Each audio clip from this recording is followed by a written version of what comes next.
So going back to San Francisco, the Warriors got to figure out stuff defensively, but they also got to figure out stuff offensively. This team did not shoot well in game 2. They got off to a terrible start where you let Memphis score in the first, 8, 9 points of the game, and now you're playing catch up. Yeah. Like, you got to get back to playing Warriors basketball, which is moving the ball around and getting nice open looks and knocking down those looks. And I think some home cooking is going to definitely help that situation for the Warriors. I mean, I sort of think it helped in game 2. I thought that foul on Draymond when it was a 1 point after, I think it was a missed free throw maybe, or just a missed regular shot. But Draymond got it. It seemed like the Warriors were able to run. And then they called Draymond for basically a push foul on a rebound that I've seen in every NBA game that I've ever watched, where it's just a bunch of guys going for the ball. Honestly, I'm surprised Golden State didn't challenge it, because even after replay, I was like, that's not a foul. Like, he didn't even push him. You know what I mean? Where you can see if everyone is in there and you can be like, well, somebody had to push somebody. It didn't even seem like they had it. So I thought the Warriors got the short end of that stick.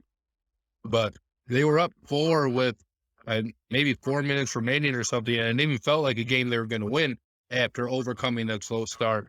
And then Memphis was able to snatch victory from the jaws of defeat there at the end. So for game 3, I think you would have to expect another great game like that.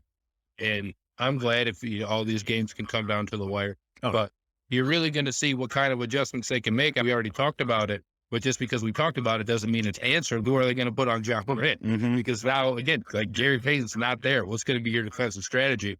Because even when they were trying to foul him at the end, he basically crossed up Wiggins backcourt just trying to play keep away at the very end, which is something that I've really never seen anybody do before.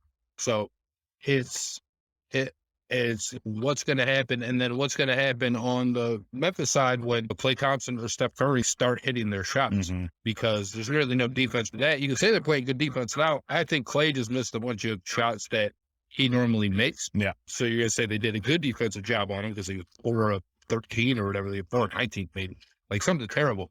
But I didn't think he was out there taking bad shots necessarily. So when those shots start to fall, maybe when some of the calls start to go their way, because I do think Memphis got a favorable whistle, not just in game 2, but in game 1 as well, which they, ended up losing. Then how is that going to affect what happens in game 3? Man on a mission, I'ma get it. You know I be on a what?